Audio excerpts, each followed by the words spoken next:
एक बार फिर से आप सभी का स्वागत है स्टडी आपके यूट्यूब चैनल पे और मैं हूं सुजीत वर्मा। इस वीडियो में हम पढ़ेंगे हिंदी पेडागोजी का, हिंदी शिक्षण शास्त्र का 15 प्रश्न का प्रैक्टिस करेंगे जो प्रीवियस ईयर में पिछले वर्ष में पूछा गया हुआ है। यह आपका सीटेट पेपर 1 का है। यह तो इम्पोर्टेंट आपको पेपर 1 और पेपर 2 दोनों के लिए है, ठीक है, लेकिन ये आपका सीटेट पेपर 1 का प्रीवियस ईयर का क्वेश्चन है, ठीक है, जिसमें 106 नंबर प्रश्न यहाँ पे कह रहा है कि बच्चों की मौखिक भाषा का सतत आकलन करने का सबसे बेहतर तरीका है क्या है? शब्द पढ़वाना, प्रश्नों के उत्तर पूछना, विभिन्न संदर्भों में बातचीत, सुने हुए को दोहराने के लिए कहना। बताइए 106 का आंसर करें। आपके अनुसार 106 का आंसर क्या होना चाहिए? तो इसका जो राइट आंसर होगा 106 का राइट आंसर 3 होगा, यानी विभिन्न संदर्भों में बातचीत। ये जो विभिन्न है और जो संदर्भ है, ठीक है, ये बहुत ही पॉजिटिव वर्ड है, तो इसलिए इसका राइट आंसर ये होगा। ऐसा नहीं कि पॉजिटिव वर्ड है तो होगा। क्वेश्चन के अनुसार यहाँ पर देखिए कि बच्चों की मौखिक भाषा का सतत आकलन करने का सबसे बेहतर तरीका, तो विभिन्न संदर्भों में बातचीत, अलग अलग संदर्भ में हम बातचीत करेंगे तो उसका मौखिक भाषा का आकलन का सही पता चल पाएगा। यानी मौखिक भाषा का सतत आकलन करने के लिए विभिन्न संदर्भों में बातचीत करना बच्चों के लिए सबसे बेहतर तरीका है। 107 नंबर प्रश्न यहाँ पे कह रहा है कि भाषा में सतत और व्यापक आकलन का उद्देश्य है। क्या उद्देश्य है आप बताइए? वर्तनी की अशुद्धि के बिना लिखने की क्षमता का आकलन, भाषा के व्याकरण का आकलन करना, भाषा के मौखिक और लिखित रूपों के प्रयोग की क्षमता का आकलन, पढ़कर समझने की क्षमता का आकलन। बताइए भाषा में सतत और व्यापक आकलन का उद्देश्य क्या है? 107 का आंसर करें तो उसका आपका राइट आंसर हो जाएगा 3 कि भाषा के मौखिक और लिखित रूपों के प्रयोग की क्षमता का आकलन। यानी भाषा में सतत एवं व्यापक मूल्यांकन का उद्देश्य भाषा के मौखिक और लिखित रूपों के प्रयोग की क्षमता का आकलन करने से है। नेक्स्ट प्रश्न है आपका 108, भाषा कक्षा में विभिन्न दृश्य श्रव्य साधनों के उपयोग का उद्देश्य नहीं है। यहाँ पे देखिए फिर से आपका एक और क्वेश्चन है कि नहीं है में पूछ रहा है, ठीक है। नहीं है में पूछने में क्या होता है ना, थोड़ा सा आंसर देने में यदि आप सही से इसका ध्यानपूर्वक नहीं पढ़ेंगे तो आप इसका आंसर गलत कर सकते हैं, ठीक है। तो इसमें थोड़ा सा जो नॉर्मल क्वेश्चन की अपेक्षा ये नहीं है वाले में थोड़ा सा आंसर देने में टाइम लगता है, ठीक है। तो यदि आप ऐसे प्रश्नों के बार बार प्रैक्टिस करेंगे तो आपका आंसर गलत नहीं होगा, सही होगा, ठीक है, और कम समय लगेगा। मेन समय का बचत करना। 108 का आंसर बताइए आप।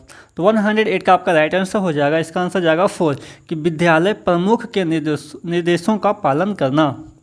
यानी विभिन्न दृश्य श्रव्य साधनों के उपयोग का उद्देश्य नहीं है कि विद्यालय प्रमुख के निर्देशों का पालन करना जो है यह इसका उद्देश्य नहीं है। तो उद्देश्य कौन कौन है इससे जान लेते हैं। ये उद्देश्य है कि आधुनिक तकनीक को कक्षा में लाना। आधुनिक तकनीक को कक्षा में लाना बहुत ही अनिवार्य है। यदि नहीं लाएंगे तो पुराने धारणा पे थोड़ी ना हम बताएंगे, पुराने धारणा पे ही यदि बताएंगे तो फिर आधुनिक तकनीक आने का क्या महत्वपूर्णता रह जाएगा। सभी प्रकार के बच्चों की आवश्यकताओं का ध्यान रखना। जी हाँ, सभी प्रकार जितने भी तरह के बच्चे होते हैं क्लासरूम में उनकी आवश्यकता को ध्यान रखना कि उनकी क्या आवश्यकता है और उनको पूरा करना। सीखने सिखाने की प्रक्रिया को रुचिकर बनाना। हाँ, सीखने सिखाने की प्रक्रिया यदि रुचिकर होगा तो बच्चा आसानी से सीखेगा और ज़्यादा सीखेगा और वो जो उसे प्रभावित होगा। यदि रुचि ही नहीं रहेगा तो क्या सीखेगा बताइए? सीखेगा लेकिन ज़्यादा टाइम लगेगा, आपका भी माथा खराब करेगा। चलिए नेक्स्ट प्रश्न आपका 109 नंबर कि पाठ्य पुस्तक की भाषा बच्चों की घर व समुदाय की भाषा से मिलती जुलती होनी चाहिए, तत्सम प्रधान होनी चाहिए, तद्भव प्रधान होनी चाहिए, अधिकाधिक कठिन शब्दों से युक्त होनी चाहिए। बताइए 109 का आंसर करें तो आपका राइट आंसर जाएगा फर्स्ट ही राइट आंसर जाएगा। मैं ऐसे ही टिक लगाया था, ठीक है, कि बच्चों की घर व समुदाय की भाषा से मिलती जुलती होनी चाहिए। पाठ्य पुस्तक की भाषा बच्चों की घर व समुदाय की भाषा से मिलती जुलती होनी चाहिए। नेक्स्ट प्रश्न आपका 110 कि प्राथमिक स्तर पर भाषा सिखाने से तात्पर्य है भाषा वैज्ञानिक तथ्य स्पष्ट करना, भाषा का व्याकरण लिखना, उच्च स्तरीय साहित्य पढ़ाना, भाषा का प्रयोग सिखाना। बताइए 110 का आंसर करें तो आपका राइट आंसर हो जाएगा 4। यही कि भाषा का प्रयोग सिखाना, यानी कि प्राथमिक स्तर पर भाषा सिखाने से तात्पर्य भाषा का प्रयोग सिखाना। यानी प्राथमिक स्तर पर जब हम भाषा सिखाते हैं बच्चे को, जिसका तात्पर्य यह है कि भाषा का प्रयोग हम बच्चे को सिखा रहे हैं कि भाषा का प्रयोग कैसे किया जाना चाहिए। उच्च स्तरीय साहित्य पढ़ाना वो प्राथमिक स्तर का बालक है, उसे उच्च स्तरीय साहित्य थोड़ी ना उसे पढ़ाने लगेंगे। भाषा का व्याकरण सिखाना, प्राथमिक क्लास का बच्चा है तो उसे ये क्या बोलते हैं, व्याकरण थोड़ी ना सिखाएंगे भाषा में, है ना। तो उसे व्याकरण नहीं सिखाएंगे, साहित्य नहीं पढ़ाएंगे, भाषा वैज्ञानिक तथ्य स्पष्ट करना, यानी उसको वैज्ञानिक तथ्य थोड़ी ना स्पष्ट कराने लाएंगे। तो ये जो 4 ऑप्शन है उसमें से आपका सही आंसर जाएगा कि भाषा का प्रयोग सिखाना। 111 नंबर प्रश्न यहाँ पे कह रहा है कि घर की भाषा और विद्यालय में पढ़ाई जाने वाली भाषा क्या होना चाहिए। सदैव तकराहट से गुजरती है, सदैव समान होती है, समान हो सकती है, सदैव अलग होती है। बताइए 111 का आंसर करें तो 111 का जो ऑप्शन है उसके अनुसार जो आपका आंसर होगा वो होगा समान हो सकती है। तीसरा ऑप्शन जाएगा समान हो सकती है, यानी घर की भाषा और विद्यालय में पढ़ाई गई भाषा समान हो सकती है।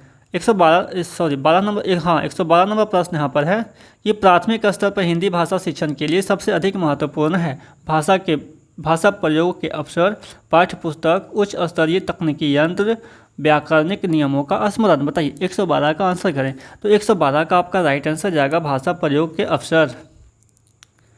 112 का हो गया आपका भाषा प्रयोग के अवसर, यानी प्राथमिक स्तर पर हिंदी भाषा शिक्षण के लिए सर्वाधिक महत्वपूर्ण भाषा प्रयोग के अवसर प्रदान करना है।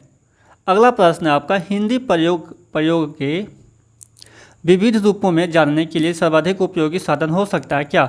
बाल साहित्य का विविध उपयोग, शिक्षण की विधियों का संपूर्ण ज्ञान, सुंदर ढंग से छपी पुस्तकें, उच्च स्तरीय लेखन सामग्री। बताइए 113 का आंसर करें तो आपका राइट आंसर जाएगा फर्स्ट कि बाल साहित्य का विविध उपयोग। हिंदी प्रयोग के विविध रूपों को जानने के लिए सर्वाधिक उपयोगी साधन बाल साहित्य का विविध उपयोग है। नेक्स्ट प्रश्न है आपका कहानी 1 और 2 के बच्चों के लिए आप किस तरह की कहानी का चयन करेंगे।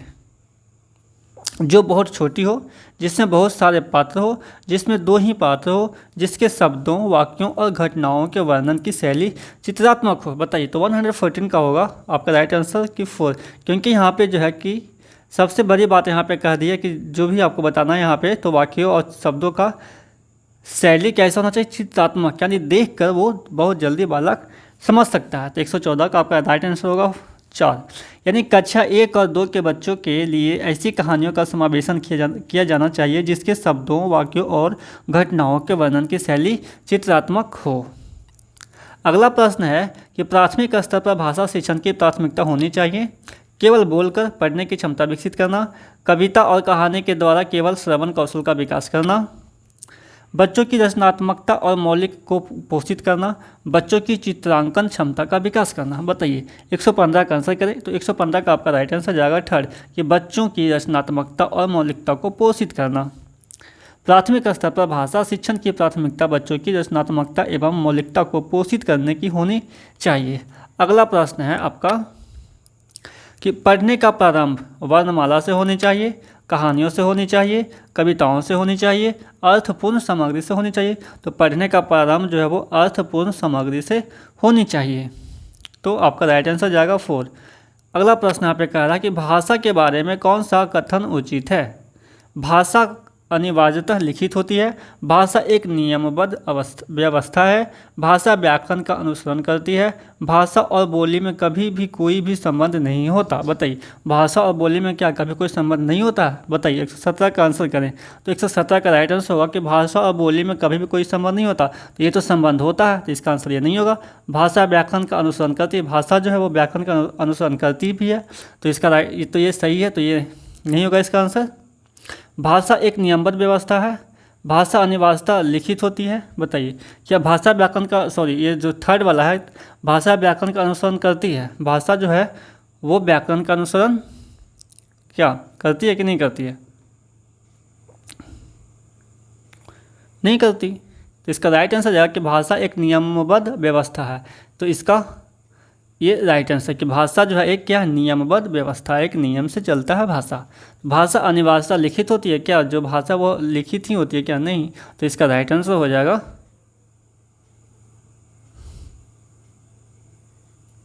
सेकंड।